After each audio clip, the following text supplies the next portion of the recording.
નમસ્કાર વિદ્યાર્થી મિત્રો, ઓનલાઈન શિક્ષણની અંદર આપ સૌ વિદ્યાર્થી મિત્રોનું સ્વાગત છે.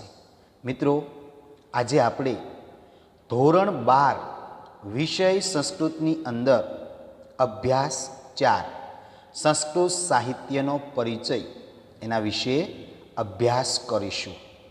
મિત્રો, સંસ્કૃત સાહિત્યનો જે અભ્યાસ એની અંદર 4 માર્ક્સની પરિચયાત્મક નોંધ ટૂંક નોંધ લખવાની આવશે 6 માર્ક્સની અંદર. મિત્રો, તો સૌ પ્રથમ આપણે ગૃહ્ય સૂત્રનો સામાન્ય પરિચય મેળવીએ. સંસ્કૃત સાહિત્યનો પરિચય એની અંદર સૌ પ્રથમ ગૃહ્ય સૂત્રનો સામાન્ય પરિચય. ગૃહ્ય સૂત્ર એટલે શું? ગૃહ એટલે કે ઘર. મિત્રો, ઘરને લગતા જે નીતિ નિયમો છે એની વાત જે શાસ્ત્રમાં કરવામાં આવી તો એને મિત્રો ગૃહ્ય શાસ્ત્ર કહેવાય. ધોરણ 11માં તમને વૈદિક સાહિત્યનો થોડો પરિચય થયો. ત્યાં તમે વેદ સંહિતાઓના પરિચય સાથે વેદાંગ સાહિત્યનો પણ નામતઃ પરિચય કર્યો.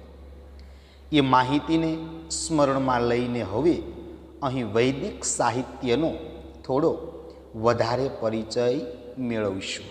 મિત્રો, ધોરણ 11ની અંદર તમે બધાએ વૈદિક સાહિત્ય એટલે કે 4 વેદો વિશે થોડો ઘણો પરિચય મેળવ્યો.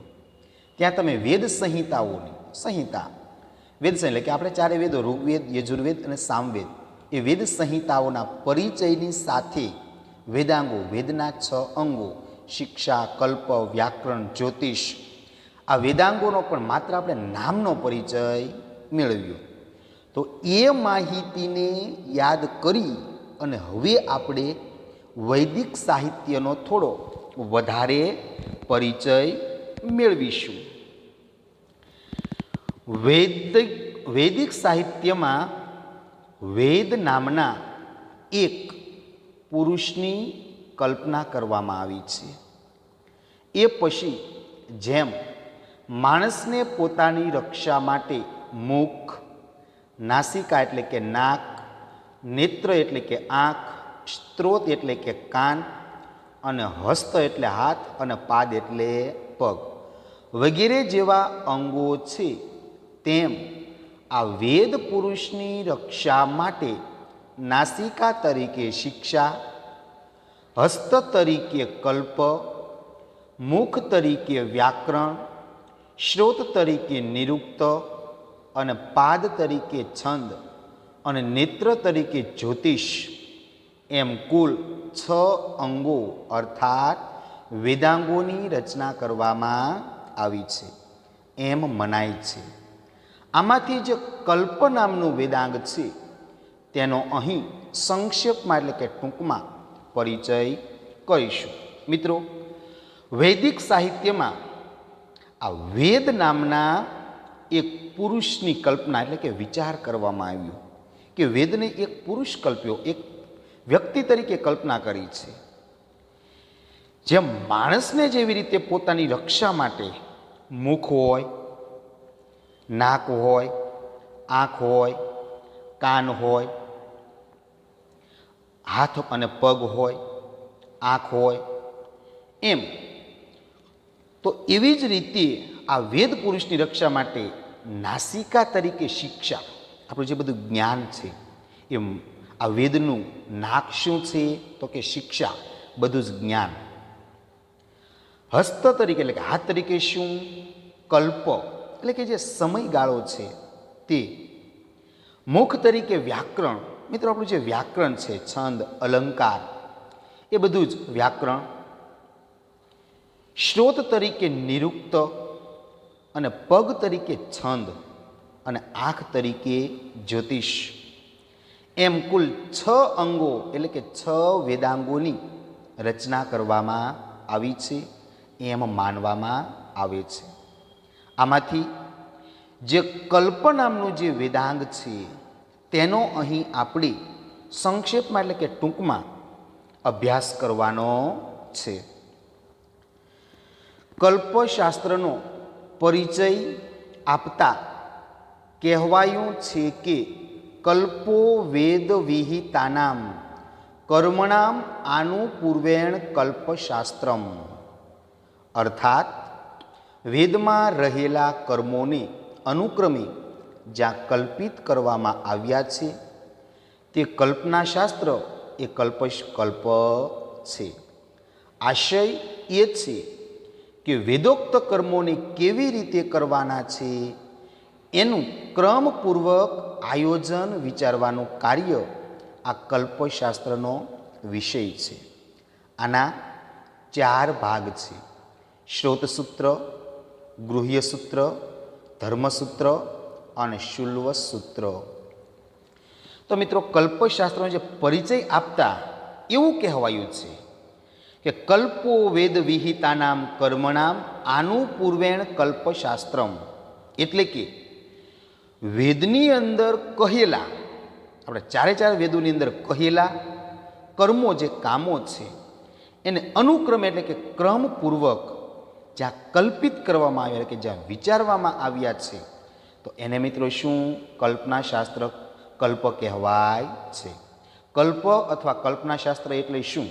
તો કે વેદોની અંદર કહેલા કર્મોને ક્રમપૂર્વક જ્યાં વિચાર કરવામાં આવ્યો, વેદોની અંદર જે કેવા કેવા કાર્યો કરવા એ કામનો જ્યાં વિચાર કરવામાં આવ્યો, તો તે શાસ્ત્રને કલ્પશાસ્ત્ર અથવા કલ્પ એમ કહેવામાં આવે છે. આનો આશય એટલે કે હેતુ એ છે કે વેદોની અંદર જે કર્મોની વાત કરી છે એ કેવી રીતે કાર્યો કરવાના છે એનું ક્રમપૂર્વક આયોજન વિચારવાનું કાર્ય આ કલ્પનાશાસ્ત્રનો વિષય છે. આ કલ્પશાસ્ત્રના 4 વિભાગ છે. શ્રોતસૂત્ર એટલે કે સાંભળવાનું બધું જ્ઞાન તે. ગૃહ્યસૂત્ર એટલે આપણે ગૃહમાં ઘરમાં જે રહીએ છીએ એના જે નીતિ નિયમો છે તે. ધર્મસૂત્ર ધર્મને લગતા નીતિ નિયમો. અને શુલ્વસૂત્ર આ કલ્પની અંદર 4 સૂત્રોનો શ્રોતસૂત્ર, ગૃહ્યસૂત્ર, ધર્મસૂત્ર અને શુલ્વસૂત્ર એમ 4 સૂત્રનો વિચાર કરવામાં આવ્યો છે. આમાંથી જે શ્રોતસૂત્ર છે તેમાં પ્રતિદિન એટલે કે દરરોજ કરવામાં આવતા અગ્નિહોત્રથી લઈને અમુક વિશેષ નિમિત્તે કરવાના થતા યજ્ઞો કેવી રીતે કરવા એ બતાવવામાં આવ્યું છે. ગૃહ્યસૂત્રમાં દરેક ગૃહસ્થએ ઘરમાં જે જે ધાર્મિક ક્રિયાઓ કરવાની હોય છે તેમનો અને સંસ્કાર વિધિના વિધિ વિધાનો એટલે નીતિ નિયમો, વિધિ વિધાનોનું માર્ગદર્શન આપવામાં આવ્યું છે. ધર્મસૂત્રમાં સમાજ અને રાજ્યને લગતા વિધિ નિયમ એટલે કે કાયદા કાનૂનને લગતી બાબતોનું વર્ણન છે. આને આચારશાસ્ત્ર પણ કહે છે. આમાં માણસના વ્યક્તિગત કર્મો અને સામાજિક કર્તવ્યોને લગતી બાબતોનો નિર્દેશ છે. આ ધર્મસૂત્રોના આધારે સમય જતાં સ્મૃતિશાસ્ત્રોની રચના થઈ છે. શુલ્વસૂત્ર એ એક રીતે તો ગણિતશાસ્ત્રીય વૈજ્ઞાનિક ગ્રંથ છે. આમાં યજ્ઞકુંડ અને યજ્ઞશાળા બનાવવા માટે માર્ગદર્શન પૂરું પાડવામાં આવ્યું છે. આ સંદર્ભે અહીં જ્યોતિષશાસ્ત્રને લગતા અનેક પ્રમેયો પણ આપવામાં આવ્યા છે. તો મિત્રો, આપણે કલ્પશાસ્ત્ર, ગૃહ્યસૂત્ર, ધર્મસૂત્ર અને શુલ્વસૂત્ર જોયા. તો એની અંદર આમાંથી જે શ્રોતસૂત્ર છે, જે જ્ઞાનનું જે શાસ્ત્ર છે, એની અંદર શું હોય? શ્રોતસૂત્રની અંદર તો પ્રતિદિન એટલે કે દરરોજ આપણે જે કરવામાં આવતા એટલે કે અગ્નિહોત્રથી લઈને અમુક વિશેષ કાર્ય નિમિત્તે એ કરવાના થતા યજ્ઞો કેવી રીતે કરવા એ બતાવવામાં આવ્યું છે. શ્રોતસૂત્રની અંદર શું છે? તો કે શ્રોતસૂત્રની અંદર પ્રતિદિન કરવામાં આવતા અગ્નિહોત્રથી લઈને અમુક વિશેષ કારણે કરવાના થતા યજ્ઞો કેવી રીતે કરવા એ બતાવવામાં આવ્યું. એટલે શ્વેત સૂત્રની અંદર યજ્ઞો કઈ રીતે કરવા એની વાત છે. બીજું ગૃહ્ય સૂત્ર. તો ગૃહ્ય સૂત્રમાં શું છે? તો ગૃહ્ય સૂત્રની અંદર દરેક ગૃહસ્થ એટલે કે જે ઘરમાં જે વ્યક્તિ રહેતો હોય એને મિત્રો ગૃહસ્થ કહેવાય. એટલે કે દરેક ગૃહસ્થએ ઘરની અંદર જે ધાર્મિક ક્રિયાઓ કરવાની હોય, આપણે બધા જ ઘરની અંદર રહીએ છીએ, તો ઘરની અંદર જે ધાર્મિક કાર્યો જે કરવાના છે એ ધાર્મિક ક્રિયાઓ કઈ રીતે કરવી એમના સંસ્કાર વિધિના વિધિ વિધાનોનું માર્ગદર્શન આપવામાં આવ્યું છે. ગૃહ્ય સૂત્રમાં શું કે ઘરમાં જે ધાર્મિક ક્રિયાઓ કરવાની હોય, જે સંસ્કાર વિધિ વિધાનો છે એને લગતું માર્ગદર્શન આપવામાં આવ્યું. ત્યારબાદ ધર્મસૂત્રમાં શું હોય? તો ધર્મસૂત્રમાં સમાજ અને રાજ્યને લગતા વિધિ વિધાનો એટલે કે નીતિ નિયમો, કાયદા કાનૂનને લગતી બાબતોનું વર્ણન છે. આથી આને આચારશાસ્ત્ર પણ કહેવાય છે. ધર્મસૂત્રમાં શું હોય કે સમાજ અને રાજ્યની અંદર જે કાયદો કાનૂન છે એને લગતી વાતો છે. આથી આને આચારશાસ્ત્ર પણ કહેવામાં આવે છે. આમાં માણસના જે વ્યક્તિગત કર્મો અને સામાજિક કર્તવ્યો છે એને લગતી બાબતોનો નિર્દેશ કર્યો. ધર્મસૂત્રમાં રાજ્યને લગતા નીતિ નિયમો અને વ્યક્તિગત કાર્યો અને સમાજને લગતા જે કાર્યો છે એનો નિર્દેશ કરવામાં આવ્યો. શેમાં? ધર્મસૂત્રની અંદર. અને ધર્મસૂત્રના આધારે સમય જતાં સ્મૃતિશાસ્ત્રોની રચના થઈ. સ્મૃતિશાસ્ત્રોની રચના કોના આધારે થઈ? તો કે ધર્મસૂત્રોના આધારે. ત્યારબાદ ચોથું શુલ્વ સૂત્ર. શુલ્વ સૂત્ર એક રીતે તો એ ગણિતશાસ્ત્રીય વૈજ્ઞાનિક ગ્રંથ છે. ગણિતશાસ્ત્રનો વૈજ્ઞાનિક ગ્રંથ કયો? તો કે શુલ્વ સૂત્ર. આમાં જે યજ્ઞ જે કરવામાં આવે એ યજ્ઞ કુંડ અને યજ્ઞની શાળાઓ બનાવવા માટે માર્ગદર્શન પૂરું પાડવામાં આવ્યું કે ભાઈ યજ્ઞના કુંડ અને યજ્ઞની શાળાઓ કઈ રીતે બનાવવી એનું માર્ગદર્શન આપવામાં આવ્યું. આ સંદર્ભે અહીં જ્યામિતિ શાસ્ત્રને લગતા અનેક પ્રમેયો પણ આપવામાં આવેલા છે. આમાંથી ગૃહ્ય સૂત્ર સાહિત્ય અનેક કારણોથી મહત્વનું છે. જેમ કે ગૃહ્ય સૂત્રોનો સંબંધ ગૃહસ્થ જીવન સાથે છે. પ્રત્યેક માણસના ગૃહસ્થ જીવનનો કાળ માતા પિતા રૂપી પૂર્વજો અને સંતાન રૂપી અનુજ એટલે કે આપણેથી જે નાના હોય તે, આપણે પાછળ જે જન્મેલા હોય એને અનુ એટલે પાછળ, એટલે આપણા નાના ભાઈ બહેનો અનુજોની સાથે જોડાયેલો છે. તેથી એક રીતે તો આ એક પેઢીની સાથે નહીં, પરંતુ એકી સાથે ત્રણ પેઢી સાથે જોડાયેલો જીવનનો ઉત્તમ કાળ હોય છે. સ્વાભાવિક છે કે આ કાળમાં કરવાના થતા કાર્યો પણ ઉપરયુક્ત ત્રણેય પેઢી સાથે સંકળાયેલા હોય છે. માનવના આત્માનો પરિષ્કાર કરવા માટે પ્રચલિત બનેલા 16 સંસ્કારોનું વિધિ વિધાન પણ આ ગૃહ્ય સૂત્રનો વિષય છે.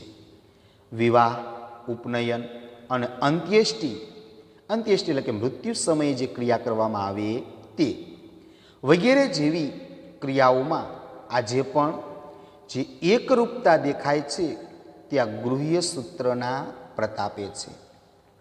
મિત્રો, ગૃહ્ય સૂત્ર વિશે ટૂંક નોંધ લખો. ગૃહ્ય સૂત્ર વિશે પરિચયાત્મક નોંધ લખો. 4 માર્ક્સની અંદર આ પ્રશ્ન હોય ત્યારે આપણે આ લખવાનું છે. નીચેના બંને પેરેગ્રાફ લખવાના. તો ગૃહ્ય સૂત્રની આમાંથી ગૃહ્ય સાહિત્ય અનેક કારણોથી મહત્વનું છે. કારણ પહેલું કે આ ગૃહ્ય સૂત્રનો જે સંબંધ છે એ ગૃહસ્થ જીવન સાથે સંકળાયેલો છે, આપણા ઘરના જીવન સાથે સંકળાયેલો છે. દરેક માણસના ગૃહસ્થ જીવનનો કાળ માતા પિતા રૂપી પૂર્વજો, સંતાન રૂપી અનુજો સાથે જોડાયેલો છે. દરેક વ્યક્તિને માતા પિતા અને પોતાના બાળકો તો હોવાના જ, એટલે એ અનુજોની સાથે જોડાયેલો. તેથી એક રીતે આ એક પેઢીમાંથી એક પેઢી સાથે નહીં, પણ એક સાથે ત્રણ પેઢી, એટલે કે આપણા પૂર્વજો, આપણે પોતે અને આપણા બાળકો, એટલે 3 જણા થયા. એટલે કે એક સાથે ત્રણ પેઢી સાથે જીવનનો ઉત્તમ કાળ હોય છે. સ્વાભાવિક છે કે આ સમયની અંદર કરવાના થતા કાર્યો પણ ઉપરયુક્ત, એટલે કે ઉપર દર્શાવેલી 3 પેઢી સાથે જોડાયેલા છે. બીજું, માનવના આત્માનો પરિષ્કાર કરવા માટે, એનો શોધ કરવા માટે, આત્મા વિશે માહિતી મેળવવા માટે જે પ્રચલિત બનેલા છે, જે જાણીતા બનેલા જે 16 સંસ્કારનું વિધિ વિધાન, એટલે કે જે નીતિ નિયમો છે, એ પણ આ ગૃહ્ય સૂત્રનો વિષય છે. ત્યારબાદ ત્રીજું, વિવાહ સંસ્કાર, ઉપનયન સંસ્કાર અને અંત્યેષ્ટિ સંસ્કાર વગેરે જેવી ક્રિયાઓ પણ જે એકરૂપતા દેખાય છે તે આ ગૃહ્ય સૂત્રના પ્રભાવે છે. મિત્રો, ગૃહ્ય સૂત્ર વિશે ટૂંક નોંધ લખો તો એની અંદર આપણે આ બધું લખવાનું છે. ત્યારબાદ વૈદિક સાહિત્યના કલ્પનાશાસ્ત્રના ભાગરૂપ આ ગૃહ્ય સૂત્રોનું સાહિત્ય ઘણું વિસ્તૃત છે. આજે ઋગ્વેદના 3, યજુર્વેદના 1+9, સામવેદના 5 અને અથર્વવેદનું 1 એમ કુલ મળીને 19 ગૃહ્ય સૂત્રો ઉપલબ્ધ છે. આમાં સૌથી વધારે પ્રસિદ્ધિ આશ્વાલ્યન અને પાસ્કર ગૃહ્ય સૂત્રની છે. આશ્વાલ્યન ગૃહ્ય સૂત્રને પ્રાચીનતમ માનવામાં આવે છે. આના રચયિતા આચાર્ય આશ્વલાયન છે. આમાં ખૂબ જ સરળ રીતે સંસ્કારોનો વિધિ ઉપદેશવામાં આવ્યો છે. પાસ્કર ગૃહ્ય સૂત્રના રચયિતા આચાર્ય પાસ્કર છે. એનો રચનાકાળ ઈસવીસન પૂર્વે 2જી શતાબ્દીનો મનાય છે. આમાં 3 કાંડ છે. દરેક કાંડનું આંતરિક વિભાજન કંડિકાઓમાં છે. 3 કાંડમાં મળીને કુલ 51 કંડિકાઓ છે. વૈદિક સાહિત્યના કલ્પનાશાસ્ત્રના ભાગરૂપ આ ગૃહ્ય સૂત્રોનું સાહિત્ય ઘણું વિસ્તૃત, ખૂબ જ વિશાળ છે. આજે આપણને ઋગ્વેદના 3, યજુર્વેદના 1+9 એટલે 10 અને 3 13 અને સામવેદના 5 18 અને અથર્વવેદનું 1 એટલે કુલ ટોટલ કેટલો 19 થયો. મિત્રો, ઋગ્વેદના 3, યજુર્વેદનું 1 એટલે 4 +9 એટલે 9 ને 4 13, સામવેદના 5 એટલે 18 અને અથર્વવેદનું 1 એમ કુલ મળીને 19 ગૃહ્ય સૂત્રો મળે છે. મિત્રો, પ્રશ્ન પૂછાય કે અત્યારે કેટલા ગૃહ્ય સૂત્રો છે? તો કેટલા? 19 ગૃહ્ય સૂત્રો એ ઉપલબ્ધ છે. કોના કોના? ઋગ્વેદના 3, યજુર્વેદનું 1+9 એટલે 10, સામવેદના 5 અને અથર્વવેદનું 1 એમ કુલ ટોટલ કરીએ તો આપણે અત્યારે કુલ 19 ગૃહ્ય સૂત્રો એ મળે છે. આમાં સૌથી વધારે જો પ્રસિદ્ધ પામેલા હોય, જાણીતા હોય, તો એ 2 વ્યક્તિના છે, આશ્વલાયન અને પાસ્કર ગૃહ્ય સૂત્ર.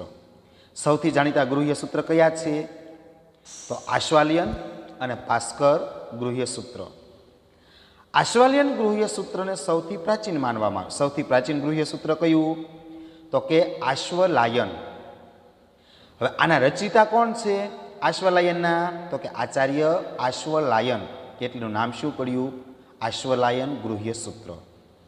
હવે આશ્વલાયન ગૃહ્ય સૂત્રની અંદર ખૂબ જ સરળ રીતે જે સંસ્કારો છે, 16 સંસ્કારો, એનો વિધિ, એનો નીતિ નિયમોનો ઉપદેશ આપવામાં આવ્યો છે.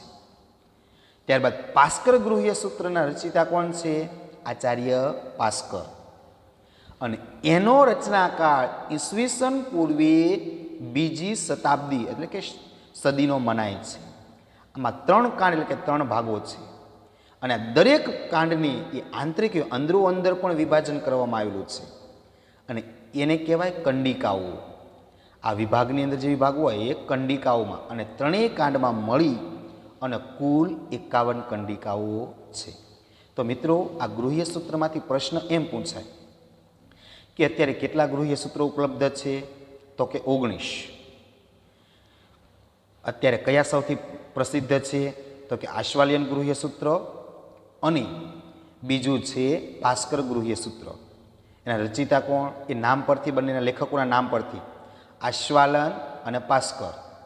એનો સમય કયો? તો ઈસવીસન પૂર્વે 2જી શતાબ્દી. આ ત્રણેય કાંડમાં કુલ કેટલી કંડિકાઓ છે?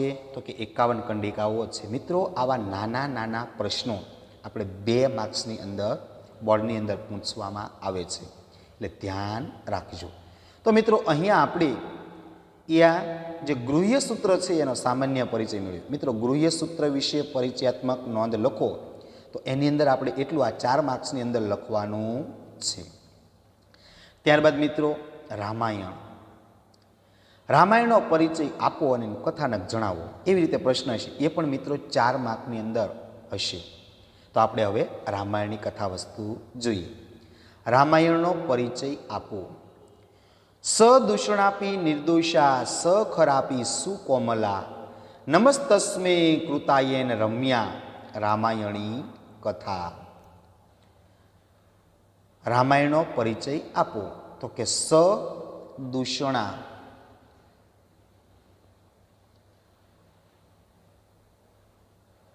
સદૂષણા નિર્દોષા સ ખરાપી સુકોમલા નમસ્તસ્મે કૃતાયેન રમ્યા રામાયણી કથા. એટલે કે જે દૂષણ નામના રામનો રાક્ષસ અહીં પાત્ર તરીકે હોવા છતાં પણ જે સદોષ નહીં પરંતુ નિર્દોષ છે, અને ખર નામનો રાક્ષસ પાત્ર તરીકે હોવા છતાં પણ, ખર નામના રાક્ષસના પાત્ર તરીકે હોવા છતાં પણ, એટલે કે કઠોર નહીં પરંતુ સુકોમળ છે. આવી રમણીય રામાયણની કથા કરનારને અમારા નમન ઓ. મિત્રો, આ જે રામાયણનો જે શ્લોક છે, સદૂષણ અપી નિર્દોષા સખર અપી સુકોમલા નમસ્તસ્મે કૃતાયેન રમ્યા રામાયણી કથા. કે ભાઈ, દૂષણ નામનો જેમાં અહીંયા રાક્ષસ પાત્ર તરીકે છે છતાં પણ જે નિર્દોષ છે, દોષ વિનાની છે, અને જે ખર એટલે કે કઠોર હોવા છતાં કે જે કોમળ છે, એવી રામાયણની કથા જેણે લખી એને નમસ્કાર અજો. તો આવી પંક્તિથી અહીંયા મિત્રો રામાયણની શરૂઆત કરવામાં આવી છે. ત્યારબાદ મિત્રો જોઈએ, આ શ્લોકમાં જેની કીર્તિ ગવાયેલી છે તે રમ્યા રામાયણી કથા એટલે મહર્ષિ વાલ્મીકી દ્વારા વિરચિત રામાયણ. મિત્રો, રામાયણની રચના કોણે કરી? તો કે મહર્ષિ વાલ્મીકીએ. રામાયણના રચિતા કોણ છે? તો કે મહર્ષિ વાલ્મીકી. રામાયણ એ સંસ્કૃત સાહિત્યનું આદિ કાવ્ય, આદિ એટલે સૌથી જૂનું, આદિ કાવ્ય એટલે કેવું? સૌથી જૂનું, અને તેના કરતાં મહર્ષિ વાલ્મીકીને આદિ કવિ તરીકે ઓળખવામાં આવે છે. એમ કહેવાય છે કે શિકારીના બાણથી વિંધાયેલા ક્રોંચ નર પક્ષીને માટે વિલાપ કરતી ક્રોંચ માદાને જોઈને વાલ્મીકીને શોકનો અનુભવ થયો. શોક એટલે દુઃખ, અને આ શોક એમના મુખમાંથી શ્લોક રૂપે સરી પડ્યો. આ શોકના શ્લોકત્વને પામવાની ઘટના રામાયણની રચનાનું પ્રેરણા સ્થાન છે. મા નિષાદ પ્રતિષ્ઠામ ત્વમ ગતઃ શાશ્વતી સમા યત કોંચ મિથુનમ એકમ વધી કામ મોહિતમ. અર્થાત, હે શિકારી, તું અનંત વર્ષો સુધી શાંતિ કે સ્થિરતા પામી શકીશ નહીં, કારણ કે તે કોંસ પક્ષીના યુગલમાંથી એકને કે જે કામથી મોહિત થયેલું છે એને એકને તે હણી નાખ્યું છે. તો મિત્રો જોઈએ કે મહર્ષિ વાલ્મીકી છે એના દ્વારા રામાયણની રચના કરવામાં આવી. રામાયણ છે એ સૌથી આદિ કાવ્ય, સૌથી જૂનું, સૌથી પ્રાચીન કાવ્ય છે. એટલે મહર્ષિ વાલ્મીકીને પણ શું આદિકવિ તરીકે ઓળખવામાં આવે. આદિ કાવ્ય કયું? તો કે રામાયણ. આદિ કવિ કોણ? તો કે મહર્ષિ વાલ્મીકી. એમ કહેવાય છે કે મહર્ષિ વાલ્મીકી સરયુ નદીના કિનારે એ શિકારીના બાણથી વીંધાયેલા એક કોંચ નર પક્ષી માટે વિલાપ કરતી કોંચી એટલે કે કોંચ પક્ષીની પત્ની માદાને જોઈ અને વાલ્મીકીને દુઃખનો અનુભવ થયો અને આ શોકના એમના મુખમાંથી એક શ્લોક સરી પડ્યો અને આ શ્લોકને રજૂ કરતી આ રામાયણ, આ શ્લોકના કારણે મહર્ષિ વાલ્મીકીને રામાયણની રચના કરવાની પ્રેરણા મળી. અને એ શ્લોક હતો કે મા નિષાદ પ્રતિષ્ઠાત્વમ ગતઃ શાશ્વતી સમા યત કોંચ મિથુનમ એકમ વધી કામ મોહિતમ. એટલે કે હે શિકારી, તું અનંત વર્ષો સુધી, ઘણા વર્ષો સુધી શાંતિ કે સ્થિરતાને પામી શકીશ નહીં, કારણ કે તે કોંચ પક્ષીના યુગલમાંથી જે કામથી મોહિત થયેલું હતું એવા એક પક્ષીને તે હણી નાખ્યું છે. રામાયણ એ રામના અયન ગતિને કે જીવનને નિરૂપતી કૃતિ છે. તેમાં 7 કાંડ છે: બાલકાંડ, અયોધ્યાકાંડ, અરણ્યકાંડ, કિષ્કિંધાકાંડ, સુંદરકાંડ, યુદ્ધકાંડ અને ઉત્તરકાંડ. આ 7 કાંડમાં કુલ મળીને 24,000 શ્લોકો એટલે કે પદ્યો આવેલા છે. આનો રચનાકાળ ઈસવીસન પૂર્વે 500 વર્ષથી પ્રાચીન માનવામાં આવે છે. મિત્રો, રામાયણના રચયિતા અને રામાયણનો સમય, તો રામાયણ છે એ રામની જે અયન એટલે કે ગતિ, રામના અયન એટલે કે ગતિ કે રામનું જે જીવન છે એનું નિરૂપણ કરતી આ કૃતિ છે. રામાયણની અંદર 7 કાંડ એટલે કે 7 ભાગ, એની અંદર બાલકાંડ, અયોધ્યાકાંડ, અરણ્યકાંડ, કિષ્કિંધાકાંડ, સુંદરકાંડ, યુદ્ધકાંડ અને ઉત્તરકાંડ, આમ 7 કાંડ આવેલા છે. આ 7 કાંડમાં કુલ મળીને 24,000 શ્લોકો પદ્યો આવેલા છે. રામાયણની અંદર કેટલા શ્લોકો છે? તો કે 24,000. આનો રચનાકાળ ઈસવીસન પૂર્વે 500 વર્ષોથી વધારે પ્રાચીન માનવામાં. તો મિત્રો, રામાયણની અંદર કેટલા કાંડ છે? તો કે 7. રામાયણની અંદર કેટલા શ્લોકો છે? તો કે 24,000. રામાયણનો સમય કયો છે? તો કે ઈસવીસન પૂર્વે 500 વર્ષ. તો મિત્રો, આ યાદ રાખવાનું. ત્યારબાદ મિત્રો, રામાયણનું સંક્ષિપ્ત કથા વસ્તુ. હવે મિત્રો, આપણે રામાયણની કથા જોઈએ. રામાયણનું સંક્ષિપ્ત કથા વસ્તુ. સરયુ નદીના કાંઠે આવેલી અયોધ્યા નગરીમાં રાજા દશરથ રાજ્ય કરતા હતા.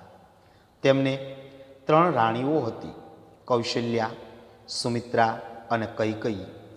આ 3 રાણીઓથી રાજા દશરથને કુલ 4 પુત્રો થયા, જેમાં કૌશલ્યાથી રામ, સુમિત્રાથી લક્ષ્મણ અને શત્રુઘ્ન તથા કૈકેયીથી ભરતનો સમાવેશ થાય છે. સૌથી મોટા પુત્ર રામ પિતાની આજ્ઞાથી વિશ્વામિત્ર ઋષિના યજ્ઞનું રક્ષણ કરવા લક્ષ્મણ સહિત તેમના આશ્રમે જાય છે. અહીં તે ઋષિઓને ત્રાસ આપતા અનેક રાક્ષસોનો વધ કરે છે. આ જ સમયગાળામાં જનક રાજાની પુત્રી સીતાનો સ્વયંવર યોજાય છે. ઋષિ વિશ્વામિત્ર રામને લઈને આ સ્વયંવરમાં જાય છે. અહીં સ્વયંવરમાં શિવ ધનુષ્યને ઊંચકવાની શરત હોય છે. રામ પોતાના અતુલ્ય બળથી શરતને જીતે છે. સીતા તેમનું વરણ કરે છે અને એ રીતે રામ અને સીતાના લગ્ન થાય છે. લગ્ન કરીને અયોધ્યામાં પાછા ફરેલા રામનો રાજ્યાભિષેક કરવાનું રાજા દશરથ વિચારે છે. આ માટેની તૈયારીઓ ચાલતી હોય છે. ત્યાં જ કૈકેયીએ વરદાન માગે છે કે રામને 14 વર્ષનો વનવાસ અને ભરતને રાજગાદી આપો. રાજા દશરથ દુઃખી મનથી કૈકેયીએ માગેલા આ વરદાનનો સ્વીકાર કરે છે. એ પછી રામ પોતાની પત્ની સીતા અને નાના ભાઈ લક્ષ્મણની સાથે વનમાં જાય છે. રામના વનગમન રૂપ વિયોગથી રાજા દશરથ પ્રાણ ગુમાવે છે. મામાના ઘરે ગયેલા ભરતને પાછો બોલાવવામાં આવે છે. ભરતને રાજગાદી સોંપવામાં આવે છે, પરંતુ તે ભાતૃપ્રેમનો આદર્શ બની રાજગાદી ઉપર બેસવાની ના પાડે છે. છેવટે મોટા ભાઈ રામની પાદુકાઓને રાજ્ય શાસન ઉપર મૂકી તેમના વતી રાજ્યનો કાર્યભાર સંભાળે છે. રામે વનવાસ દરમિયાન અનેક દુષ્ટ રાક્ષસોનો વધ કર્યો. તપસ્વી જીવન જીવતા રામના આ વનવાસ દરમિયાન એક દુઃખદ બનાવ બને છે. લંકાનો રાજા રાવણ કપટથી સીતાનું હરણ કરી લે છે અને લંકામાં જાય છે. રામ, સુગ્રીવ, હનુમાન વગેરેની સહાયથી સમુદ્ર પર સેતુ બાંધે છે. સમુદ્રને ઓળંગી અને લંકામાં પ્રવેશે છે. રાવણ ઉપર વિજય મેળવી સીતાને મુક્ત કરાવે છે. આમ રામ અને સીતાનું મિલન થાય છે. લંકાનું રાજ્ય રાવણના ભાઈ વિભીષણને સોંપી વનવાસનો સમય પૂરો થતાં રામ અયોધ્યા પરત આવે છે. આજ સુધી સાચવેલી રાજ્યાસનની જવાબદારીને ભરત માનભેર રીતે રામને સમર્પિત કરી દે છે. એ પછી રામ અયોધ્યાના રાજા તરીકે શાસન કરવા લાગે છે. રાવણની લંકામાં રહેતા સીતાનો રામે સ્વીકાર કર્યો એ વાત પ્રજામાંના કેટલાકને ગમી નહીં. તેથી રાજધર્મના પાલન માટે રામે પ્રિય પત્ની સીતાનો ત્યાગ કર્યો. આ સમયે સીતા સગર્ભા હતા. વાલ્મીકીના આશ્રમમાં સીતાને આશ્રય મળે છે. અહીં તેઓ લવ અને કુશ નામે બે પુત્રોને જન્મ આપે છે. બંને બાળકોની શિક્ષા અને દીક્ષા વાલ્મીકીને ત્યાં જ થાય છે. અંતમાં રામે કરેલા અશ્વમેઘ યજ્ઞ થકી પિતા અને પુત્રોનું મિલન થાય છે અને કથા સમાપ્ત થાય છે. રામાયણમાં આદર્શ ગૃહસ્થ જીવનનું દર્શન થાય છે. દશરથના રૂપમાં પ્રેમાળ પિતા, રામના રૂપમાં આજ્ઞાકારી પુત્ર તથા આદર્શ રાજા લક્ષ્મણ અને ભરતના રૂપમાં સ્નેહાળ ભાઈ, સીતા અને ઉર્મિલા લક્ષ્મણના પત્નીના રૂપમાં આદર્શ પતિવ્રતા પત્ની તથા હનુમાનના રૂપમાં આદર્શ સેવક વગેરેના શ્રેષ્ઠ પાત્રો મહર્ષિ વાલ્મીકીએ આપ્યા છે. સમગ્ર સંસ્કૃત સાહિત્ય ઉપર એક યા બીજી રીતે રામાયણનો પ્રભાવ જોઈ શકાય છે. સમગ્ર ભારત વર્ષમાં રામકથા ફેલાયેલી છે. એટલું જ નહીં, જાવા, સુમાત્રા, ઇન્ડોનેશિયા, શ્રીલંકા વગેરે દેશોમાં પણ રામકથા પહોંચી છે અને અત્યાર સુધી જળવાઈ રહી છે. ધાર્મિક લોકો માટે રામાયણ એક ભક્તિનો ગ્રંથ છે. આ ઉપરાંત સમગ્ર રાષ્ટ્રને નૈતિકતાનો બોધ આપતું આ એક રાષ્ટ્રીય એટલે કે વિરાટ કાવ્ય, એપિક એટલે કે મહાકાવ્ય પણ છે. દેશ વિદેશમાં ઉપલબ્ધ અનેક પ્રાચીન હસ્તલિખિત ગ્રંથોનો આધાર લઈને મહારાજા સયાજીરાવ યુનિવર્સિટી વડોદરામાં આવેલા પ્રાચ્ય વિદ્યા મંદિર તરફથી રામાયણની એક સમીક્ષિત આવૃત્તિ તૈયાર કરવામાં આવી છે. સંશોધન, વિવેચન વગેરે માટે સમીક્ષિત આવૃત્તિને પ્રમાણભૂત માનવામાં આવે છે. તો મિત્રો, આપણે ટૂંકનોંધ પૂછાય કે રામાયણનો પરિચય આપી અને તેની પરિચયાત્મક નોંધ લખો અથવા એની કથા વસ્તુ જણાવો. તો મિત્રો, રામાયણની શરૂઆત છે એક શ્લોકથી થાય છે કે સદૂષણાપી નિર્દોષા સખરાપી સુકોમલા નમસ્તસ્મે કૃતાયેન રમ્યા રામાયણી કથા. એટલે કે જે દૂષણ નામનો જે રાક્ષસ અહીં પાત્ર તરીકે હોવા છતાં જે સદોષ નહીં પરંતુ નિર્દોષ છે, ખર નામનો રાક્ષસ અહીં પાત્ર તરીકે હોવા છતાં એટલે કે કઠોર નહીં પરંતુ સુકોમળ છે. આવી રમણીય રામાયણ કથા કરનારને અમારા નમન. હજુ આ શ્લોકમાં જેની કીર્તિ ગવાયેલી છે તે રમ્યા રામાયણી કથા એટલે કે મહર્ષિ વાલ્મીકી દ્વારા લખવામાં આવેલી રામાયણ. અને આ જે રામાયણ છે એ સંસ્કૃત સાહિત્યનું આદિકાવ્ય એટલે સૌથી જૂનું, સૌથી પ્રાચીન છે. અને તેના કવિ મહર્ષિ વાલ્મીકી છે. મહર્ષિ વાલ્મીકી એ સરયુ નદીના કિનારે કોંચ પક્ષીમાંથી એકને હણાયેલું જુએ છે અને એના મુખમાંથી એક શ્લોક સરી પડે છે અને પારધીને કહે છે કે હે પારધી, તું ઘણા લાંબા વર્ષો સુધી એ સુખ પામીશ નહીં. અને ત્યારબાદ મિત્રો રામાયણની કથા શરૂ કરીએ આપણે કે સરયુ નદીના કિનારે અયોધ્યા નામની નગરી છે. એ નગરીની અંદર દશરથ નામનો રાજા રાજ્ય કરે છે. દશરથ રાજાને 3 રાણીઓ છે. એ 3 રાણીઓ કૌશલ્યા, સુમિત્રા અને કૈકેયી. આ 3 રાણીઓથી રાજા દશરથને કુલ 4 પુત્રો થાય છે. કૌશલ્યાથી રામ, સુમિત્રાથી લક્ષ્મણ અને શત્રુઘ્ન અને કૈકેયીથી ભરત. આમ 3 રાણીઓથી 4 પુત્રોનો જન્મ થાય છે. સૌથી મોટા પુત્ર એ રામ એ પિતાની આજ્ઞાથી વિશ્વામિત્ર ઋષિના યજ્ઞનું રક્ષણ કરવા માટે એ લક્ષ્મણની સાથે આશ્રમની અંદર જાય છે. અહીં ઋષિઓને ત્રાસ આપતા અનેક રાક્ષસોનો વધ કરે છે.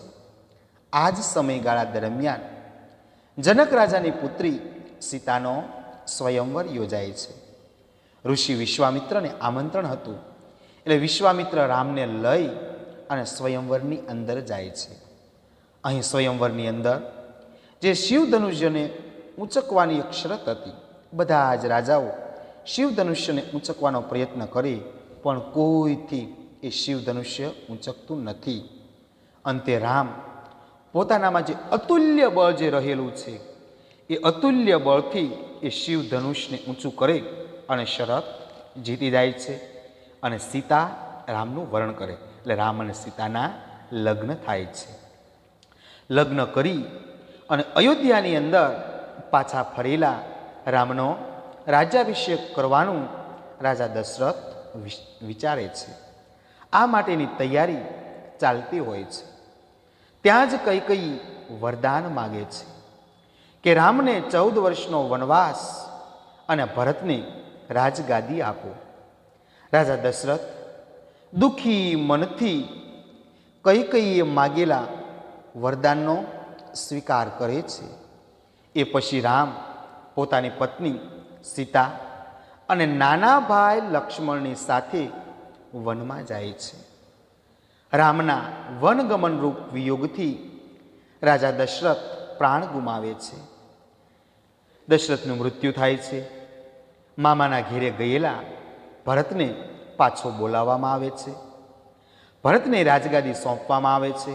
પરંતુ તે ભાતૃપ્રેમનો આદર્શ બની, ભાઈ વચ્ચેના સ્નેહનો આદર્શ બની અને રાજગાદી ઉપર બેસવાની ના પાડે છે. છેવટે મોટા ભાઈ રામની પાદુકાઓને રાજ્યના સિંહાસન પર મૂકી અને રામ દ્વારા ભરત રાજ્યનો કાર્યભાર સંભાળે છે. રામે વનવાસ દરમિયાન અનેક દુષ્ટ રાક્ષસોનો વધ કર્યો. તપસ્વી જીવન જીવતા રામના આ વનવાસ દરમિયાન એક દુઃખદ ઘટના બનાવ બને છે કે લંકાનો રાજા રાવણ એ કપટપૂર્વક સીતાનું અપહરણ કરે છે અને લંકામાં લઈ જાય છે. રામ, સુગ્રીવ અને હનુમાન વગેરેની મદદથી એ સમુદ્ર પર સેતુ પુલ બાંધે છે. સમુદ્રને ઓળંગી લંકામાં પ્રવેશ કરે છે. રાવણ ઉપર વિજય મેળવી અને સીતાને મુક્ત કરાવે છે. આમ રામ અને સીતાનું મિલન થાય છે. લંકાનું રાજ્ય રાવણના ભાઈ વિભીષણને સોંપી અને વનવાસનો સમય પૂરો થતાં એ રામ અયોધ્યા પાછા ફરે છે. આજ સુધી સાચવી રાખેલી રાજ્ય શાસનની જવાબદારી ભરત માનભેર રામને સમર્પિત કરે છે. એ પછી રામ અયોધ્યાના રાજા તરીકે શાસન કરવા લાગે છે. રાવણની લંકામાં રહેલા સીતાનો રામે સ્વીકાર કર્યો એ વાત પ્રજામાંના કેટલાક લોકોને ગમી નહીં. તેથી રાજધર્મના પાલન માટે રામે પ્રિય પત્ની સીતાનો ત્યાગ કર્યો. આ સમયે સીતા સગર્ભા હતા. વાલ્મીકીના આશ્રમમાં સીતાને આશ્રય મળે છે. અહીં તેઓ લવ અને કુશ નામે બે પુત્રોને જન્મ આપે છે. બંને બાળકોની શિક્ષા અને દીક્ષા વાલ્મીકી ઋષિને ત્યાં જ થાય છે. અંતમાં રામે કરેલા અશ્વમેઘ યજ્ઞ દ્વારા પિતા અને પુત્રનું મિલન થાય છે અને કથા પૂર્ણ થાય છે. તો મિત્રો, આ રામાયણની કથાવસ્તુ સંક્ષિપ્તમાં જણાવો તો આપણે આ કથાવસ્તુ લખવાની. ત્યારબાદ મિત્રો બીજો પ્રશ્ન પૂછાય કે રામાયણની અંદર કયા આદર્શો વ્યક્ત થાય છે. તો કયા આદર્શો વ્યક્ત થાય એ આપણે આ બંને પેરાગ્રાફ લખવાના. તો મિત્રો, રામાયણની અંદર આદર્શ ગૃહસ્થ જીવનના દર્શન થાય છે. રામાયણની અંદર શું? આદર્શ ગૃહસ્થ જીવનના દર્શન થાય. દશરથના રૂપમાં પ્રેમાળ પિતા, રામના રૂપમાં આજ્ઞાકારી પુત્ર તથા આદર્શ રાજા, લક્ષ્મણ અને ભરતના રૂપમાં સ્નેહાળ ભાઈ, સીતા અને ઉર્મિલાના રૂપમાં આદર્શ પતિવ્રતા પત્ની તથા હનુમાનના રૂપમાં આદર્શ સેવક વગેરેના શ્રેષ્ઠ પાત્રો એ મહર્ષિ વાલ્મીકીએ આપેલા છે. આમ સમગ્ર સંસ્કૃત સાહિત્ય ઉપર એક યા બીજી રીતે રામાયણનો પ્રભાવ જોઈ શકાય છે. સમગ્ર ભારત વર્ષમાં રામકથા ફેલાયેલી છે. એટલું જ નહીં, જાવા, સુમાત્રા, ઇન્ડોનેશિયા, શ્રીલંકા વગેરે દેશોમાં પણ આ રામાયણની જે કથા છે એ પહોંચી છે અને ત્યાં ફેલાયેલી છે અને અત્યાર સુધી જળવાઈ રહેલી છે. તો મિત્રો, રામાયણની અંદર કયા આદર્શો વ્યક્ત થયા તો એની અંદર આપણે આ પેરાગ્રાફ લખવાનો. ત્યારબાદ કે રામાયણ છે એ ધાર્મિક લોકો માટે એક ભક્તિનો ગ્રંથ છે. આ ઉપરાંત આ સમગ્ર જે રાષ્ટ્ર છે એ રાષ્ટ્રને નૈતિકતાને બોધ આપતું એક રાષ્ટ્રીય વિરાટ એપિક મહાકાવ્ય છે. દેશ અને વિદેશમાં જે ઉપલબ્ધ જે મળે છે એ પ્રાચીન હસ્તલિખિત ગ્રંથોનો આધાર લઈ અને મહારાજા સયાજીરાવ યુનિવર્સિટી વડોદરામાં આવેલા પ્રાચ્ય વિદ્યા મંદિર તરફથી મહારાજા સયાજીરાવ યુનિવર્સિટી વડોદરામાં આવેલા પ્રાચ્ય વિદ્યા મંદિર તરફથી રામાયણની એક સંક્ષિપ્ત આવૃત્તિ તૈયાર કરવામાં આવી. મિત્રો, પ્રશ્ન એમ પૂછાય કે રામાયણની આવૃત્તિ ક્યાં તૈયાર કરવામાં આવે છે? તો મિત્રો, રામાયણની જે આવૃત્તિ છે એ વડોદરાની અંદર મહારાજા સયાજીરાવ યુનિવર્સિટી છે એના દ્વારા અને વડોદરામાં આવેલા પ્રાચ્ય વિદ્યા મંદિર તરફથી રામાયણની આવૃત્તિઓ તૈયાર કરવામાં આવી છે. ત્યારબાદ સંશોધન, વિવેચન વગેરે માટે આ સમીક્ષિત આવૃત્તિને પ્રમાણભૂત માનવામાં આવે છે.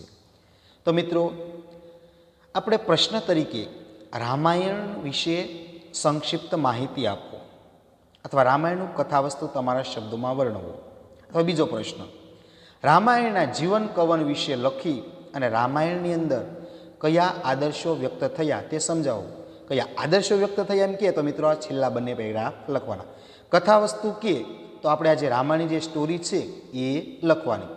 ત્યારબાદ મિત્રો રામાયણની રચના કોણે કરી એ તો મહર્ષિ વાલ્મીકી, અને એનો જે સમય છે એ સમય યાદ રાખવાનો. તો મિત્રો અહીં આપણે આ લેક્ચર પૂર્ણ કરીએ છીએ. મિત્રો આપણે 2 ટોપિક ભણ્યા. ગૃહ્ય સૂત્ર એટલે શું અને એનો પરિચય, અને ત્યારબાદ રામાયણનો પરિચય, એ બંને વિશે આપણે સમજૂતી મેળવી. તો મિત્રો હોમવર્કની અંદર તમારે આ ગૃહ્ય સૂત્ર અને રામાયણ વિશે ટૂંક નોંધ લખો એ બંને એક વાર લખવાની છે. તો મિત્રો અહીં આપણે આ લેક્ચર પૂર્ણ કરીએ છીએ.